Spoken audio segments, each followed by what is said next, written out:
Buddy, to the Right or Die Show. I am your host, Randi-lee. On today's episode, we're going to be talking to Lucia. Okay. So welcome, Lucia. So excited that you're finally on the show. Me too. I'm so happy that you invited me. Yes. So where are you located right now? I'm now in Bilbao, in Spain. Yes.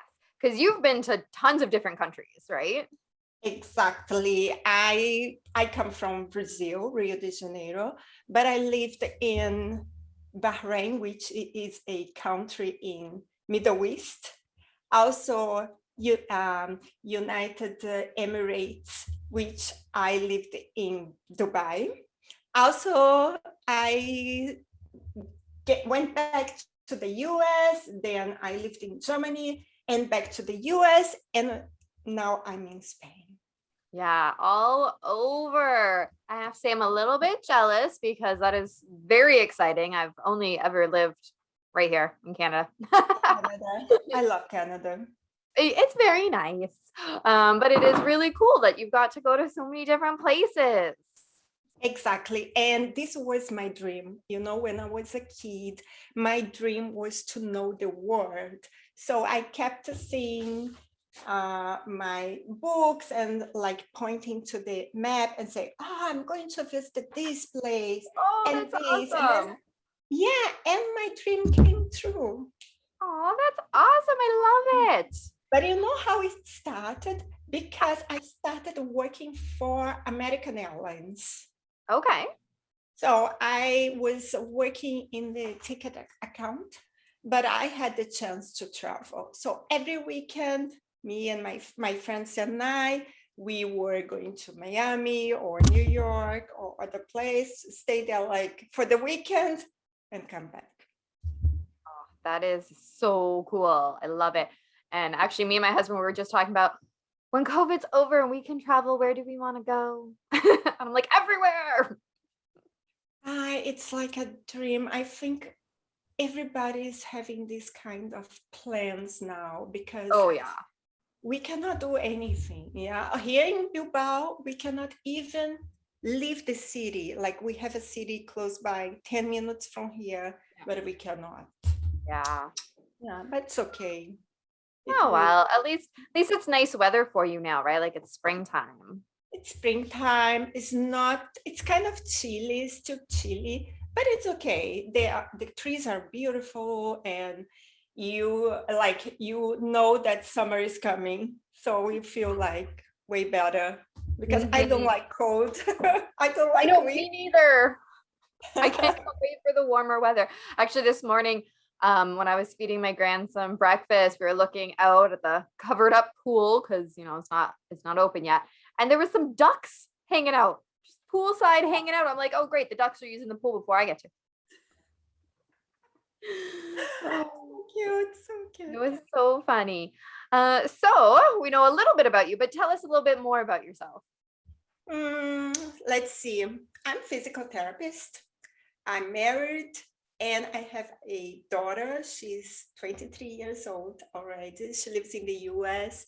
And also, besides being a physical therapist, I am a writer. I published a trilogy, Zoe the Crab, last year. And by June, I am going to be publishing my fourth book. Oh, nice. And I definitely want to listen to that. Are you doing audiobook again? Yes, also I'm going to do audiobook and ebook and paperback. That's and it's awesome. for kids, of course. Yes. Oh, I'm so excited. So I was very, very lucky to already have listened to Lucia's books. She sent me the links to listen to the Zoe the Crab. Yep, there it is. There's Zoe. Yeah. And you picked a phenomenal narrator. It really kept my attention. It would definitely keep kids' attention. And the storyline is just so sweet. So tell everybody a little bit about little old Zoe. Yeah, Zoe is a little crab. She lives on the beach with her family. She lives by the beach with her mom, her two teenage brothers, and she is afraid, of course, of humans. Yeah, all of them are, but she's even more afraid. And her dream is to walk forwards instead of walking sideways, because she doesn't understand why crabs have to walk sideways. And then she keeps trying, but walking, but she can't. So one day her brothers invite her to go to another side of the beach. And there they try to steal food from humans. And Zoe has an accident. And unfortunately, she loses her claw. Yeah. So she becomes a special needs crab. And also, everybody, like her brothers left the beach, they ran away, and she got lost. And there, because she's lost and she's trying to find her house, she meets with other animals, a rabbit, a snake, and then is a surprise. Yes. The rabbit is my favorite character, I have to say. Oh, there's Ned. Ned is Yes. very smart. You know, my favorite character besides Zoe is the snake, Sophia. Yeah, Sophia's pretty cool too, but I don't know. I really liked Ned. I don't know what it is. And my favorite, I mean, I liked all three of them, but my favorite is probably the second one, where the mysterious island. That was, oh, God, so loved it. good. Yeah, Yeah. it's So like it has a lot of fun things. Yeah, the dialogues are yeah, not like boring, like kids enjoy it. And yeah, also number three, they go to Australia and many things happen because they go on a cruise.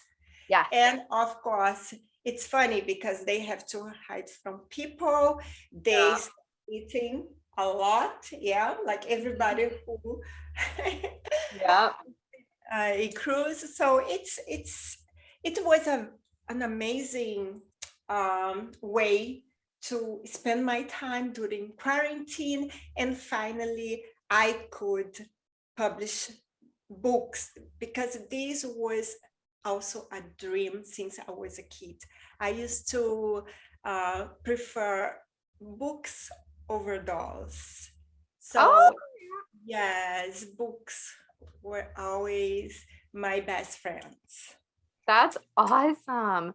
So I encourage everybody, I mean, if you want to get the book, but I really think if you like to listen to stories, definitely get the audiobook of it on Audible. It was just so well done, really. I loved it. And what I really love about the story, and I mean, like I said, it's written for kids, and I'm just a big kid, is all it is. So I loved I'm the it. same. Yeah. Is that the story is all about, like you said, Zoe, she's more scared than everybody else. The story is all about overcoming fear. Exactly.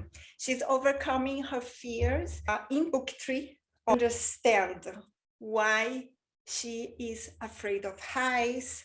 She has some traumas because, yeah, when she was a baby, something happened, but you have to read number three to know or to learn what happened.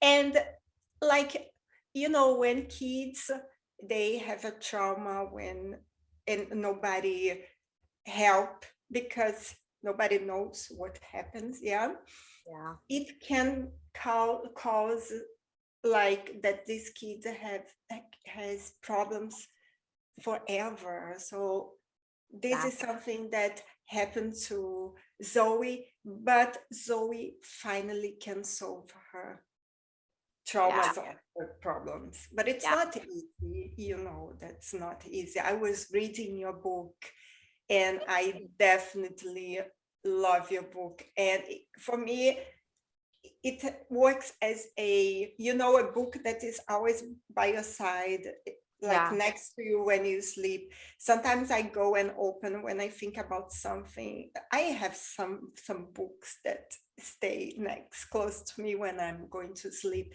And Yeah. sometimes I'm thinking about a subject and I just go there, open before sleeping. And your book can help many people. I Oh, wrote thank about it. you. So Thank you. So, and I know that not just Zoe the crab has fear, and fear is often associated with anxiety, but that is what you have dealt with. Yes. When my daughter was, when she was born, I find it out that I had a Hashimoto disease, which means that I had some tumors, benign tumors on my thyroid. So I had to go through a surgery, and the absence of the hormone in the next months, during the months, yeah, I had the surgery. So until you get adapted to the pill hormone, yeah, what I mean is that the pill hormone, you have I started having panic attacks, and I felt like I could not breathe. And I felt like if I was going out with my daughter and she was a baby, maybe I could faint and someone could steal her from me, take her away. That's a good So feeling. the feeling was terrible. And then I started going to a psychologist, and she started telling me, why do you feel this? I said, I don't know. And then we realized that it was due to hormones. When you have hormonal issues, you or I, it became like crazy. It's something that we cannot control, because I was thinking it was coming from my head, like coming from my head, but it was not. It was physical. But there are many other problems that comes from our head, and we need to be treated. In my case, the hormone replacement worked, and then I started feeling more confident, and my panic decreased. And for a long time, I kept being treated. And I got to a point that my psychologist said, you don't need me anymore. But yes, but some cases, it's not only, how can I say, like, because it missing like hormones, sometimes miss serotonin, yeah? Exactly. And it's a substance that's produced in your body. So if you don't have it, you have to supplement. Exactly. That is such a good point, is that hormones, our body needs a certain level of them. And I mean, I'm not a doctor, so I don't know these levels, but I know that we need them. And there is a wide variety of types of hormones, right? We don't just have one hormone that's released, we have multiple. So if any of them are ever out of whack, that does some damage to our bodies, our minds, and just our overall health. Exactly. And some people, it takes a while for them to find out about it. For example, women who are having menopause, for example, the absence of estrogen causes the hot flashes, and people say, wow, women who are during menopause, they are crazy. Yes, sometimes they are, but it's missing, because it's missing hormone. Exactly. It's Yeah. like adult puberty, really. But think about, when you're a teenager and you're going through puberty and your hormones are totally out of whack.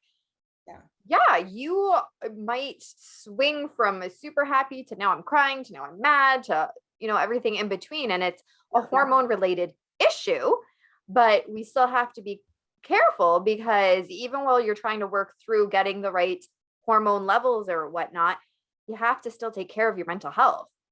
Exactly. And it's so easy to nowadays, because of food, because of many factors, it's easy to have a problem and do not understand or do not know. Sometimes it's not identified quickly. I was feeling really tired, but I thought it was because of the baby, the whole situation. Yeah. No sleep.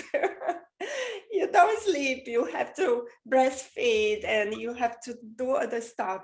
So in my idea, it was okay. But then a friend of mine, she went to my house to visit my daughter, and then she saw, what is this? So she saw some, some small knots, and then I went to the Oh, doctor. And yeah, well, thank goodness that your friend noticed then.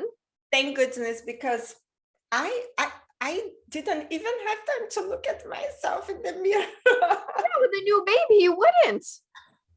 Yeah, and the doctor told me that maybe it was because of the hormone changes I Yeah. have during pregnancy Mhm. that triggered the problem. Yeah. Because nobody in my family have this. Nobody in my family has this problem. So I don't know from where it comes. My maybe, yeah, we never know. We never Yeah. know. So, sometimes things are genetic and sometimes they're just something that happened and we don't really have an actual answer to it. Exactly. So, what are some like, and I know that you went and got the hormone replacement therapy, and that's really what helped to solve the problem. But in the meantime, what are some coping skills that you picked up to try and help yourself with it? Actually, I went to the doctor and he prescribed some medication like anxiolytics. And I started like painting. Oh, very nice. Yeah, I started painting like when my daughter was around 6 months. And like painting made me feel calmer. Yeah. And then after I started painting, I also started writing, because I moved to Bahrain, and there I started writing for a website and also some magazine about healthcare, about, Yeah. healthcare, physical therapy and this stuff. And then I just find out that this was what I love to do, painting and also writing. Like writing, it makes me feel really relaxed, because like my thoughts are all here, and I stop thinking about myself, the problems outside. Yeah, I Yeah, focus exactly. here. Yeah, I focus here. And also when I paint, I'm so focused on the paintings Yeah. that I forget, and I don't feel Yes, anxious. exactly. I totally agree with you on that. I definitely have painted a few times. I don't hang my paintings on the wall like you. They're not very good. I am not a painter. I'm definitely Uh-huh. stick to writing. Mhm. And podcasting and hosting the show because Wow, this is amazing that you started this podcast. thank you. But yeah, art's not so much my thing, which is hilarious because my youngest is all about the art. I don't, The my fine art. brother is really, really good at art. It Uh-huh. skipped me and went to my kid, and I didn't get that ability. I think you should try to start painting again when you have time, because now I think you are super busy. I don't Yeah. have more time these days. Yeah. So what would you tell somebody who's listening right now and going through their own kind of panic attacks, trying to figure out what the heck to do? What would you tell them? I would tell them to look for help, but the right help. Because I'll tell you, my ex-husband was always telling me, go to the mall and buy something, buy clothes, and you feel happy. He couldn't understand that I was really feeling really bad. You know what happened one day? I felt like I was drowning with the air. I could not breathe. I was feeling like I was drowning, and I was so scared. And then I went to the hospital. Many times I went to the hospital, and I arrived there. They checked my blood pressure, and Mhm. was everything fine. Sometimes it was a little bit higher than the normal, because when you get anxious, yeah, Well, your blood exactly. Yeah. pressure, yeah. But I like look for the right help. If someone tells you, this is nothing, no, go talk to a friend, talk to a specialist, but please don't get silenced. Don't think this is nothing, because it is, and it's progressive.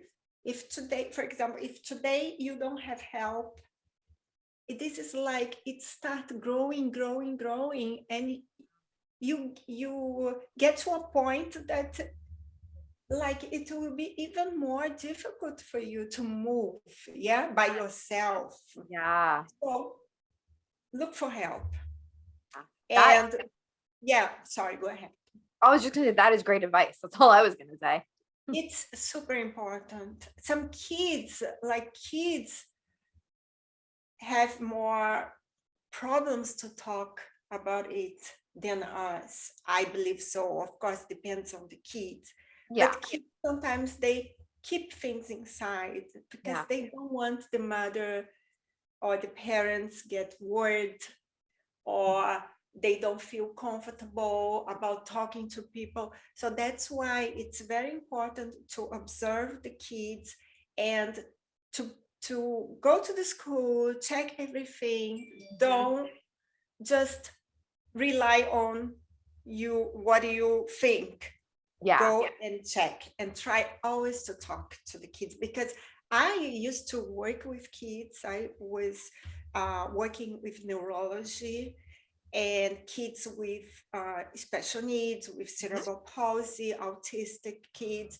And sometimes their siblings came and talked to me that they were being bullied because of their siblings. Can you imagine this? Wow. And I said, did you talk to your mom? And said, no, it's okay. I don't want my mom get sad or upset. I said, and then I talked to the mother because they were there. They know me. We were like, I was treating their siblings, and they were there also enjoying the session, but it's very serious. That's a really good point. Is when people don't understand something, they tease, they make fun of it. And that can ripple from, it's your sibling, like you were talking about, but now you're being associated. And most people tend to love their siblings, right? So that can be heartbreaking to hear somebody making fun of your sibling, and then they're making fun of you because of your sibling. And, it's family. You love them, you grow up with them. So that's a very difficult. It's difficult. It's difficult. But yeah, so look for specialists is the best thing, the best advice I can give. That's great advice. So a couple key points that I want to talk about a little bit more is the first one, where you said that your ex-husband used to say, oh, just go to the mall, go shopping, it's fine. Okay. Well, first off, you were having panic attacks with leaving the house. So how do you leave the house to go shopping? That in and of itself doesn't make sense. But then on the flip side, for somebody who's maybe dealing with depression or bipolar or a different kind of mental health, where leaving the house isn't the issue, if you start going and you're solving your problem by buying things, you could end up in debt, because Exactly. going and spending money makes me feel better. So I'm just going to go keep doing it. And you can get a shopping addiction. Of course, this was the worst advice ever. Yeah. No, actually, the shopping mall was very close to my house, and they said, "Oh, go to with your friends." Blah blah. It's like ignorance. I think people have to be more, to care more about other people. You cannot just say, "Go to the mall, go to eat." So we start developing other kinds of problems. Yeah, because I will have that, then I will start solving my problems with food or with drinking or whatever. Yeah. I think many people start having these kinds of problems because of, it means, I think sometimes people are not sensible with this with the other's problems. I don't know. I really try to understand. Yeah, it's hard because you want to help, but really the best thing you can do sometimes is just stay with the person and go, yeah, that sucks. Like, you don't have to solve the problem for them. That's not your job as a friend or a family member. Your job is to sit with them, tell them, I got your back. I get it. You're having trouble going out the house. That's fine, but maybe let's find a psychologist, a therapist, whoever to go and talk to and work it out. That's the best thing that you can do for the person. Not saying go and get yourself into debt, because yeah, if you go shopping and that makes you feel better, then you're going to do it the next time, the next time, and the next time. And that's a bad coping skill. It's a bad coping skill. You're completely right. So the other point that I wanted to mention is you talked about making sure you talk to your kids. And that is so important, because not only from the things that you said about them not wanting to upset mom or dad or whatever, is they might think that what they're feeling is normal because they don't know anything different. So Yeah. I know when I was younger and starting to experience depression, I didn't know that other people didn't feel that way. I just assumed everybody felt the same way because I didn't know. Right. So why would I talk about something that I just thought was a normal part of life? So you got to have that open communication with the kids to let them know, hey, I noticed that you used to like going to dance class and now you're not. What's up with that? Right. And taking note of that stuff. I agree completely with you. That's what happened and what happens. And kids, they think that sometimes what they are feeling is what the others are feeling, and then they don't talk. They think it's normal, but it's not. It's so important to observe the kids. Yeah. Nowadays, with internet and all this social media, a lot. we need to be extremely careful and keep an eye on them. Yeah. So that is wonderful. Thank you so much for sharing. So where can we find your books? My books are on Amazon, they are on Barnes and Nobles, they are on Books A Million, and if you type Zoe the Crab, you will find it everywhere. Okay, so it's easy, and I also have a version in Spanish and Portuguese. So there is no excuse for the not read Zoe the Crab. And there are 3 books. It's a trilogy. And read them in order. Yes. Read them in order because her story develops over books. Book 1, Lost on the Beach. Book 2, Mystery Island. And 3 is the Rescue Mission. And also they are on audiobook, ebooks, and paperback. Wonderful. Yeah, after I had finished listening to it, I told my aunt about it. I was like, we got to get it for your granddaughter. So she got a paperback for her granddaughter, which is awesome. And the kids also can draw, paint, because it's black and white, and the kids usually go and paint, and it's for kids like 6 over. And I say that it is from 6 to 60 years old or 6 to 80 because I love it. So there you go. It's for the whole family. It really is. And where can people follow you, Lucia?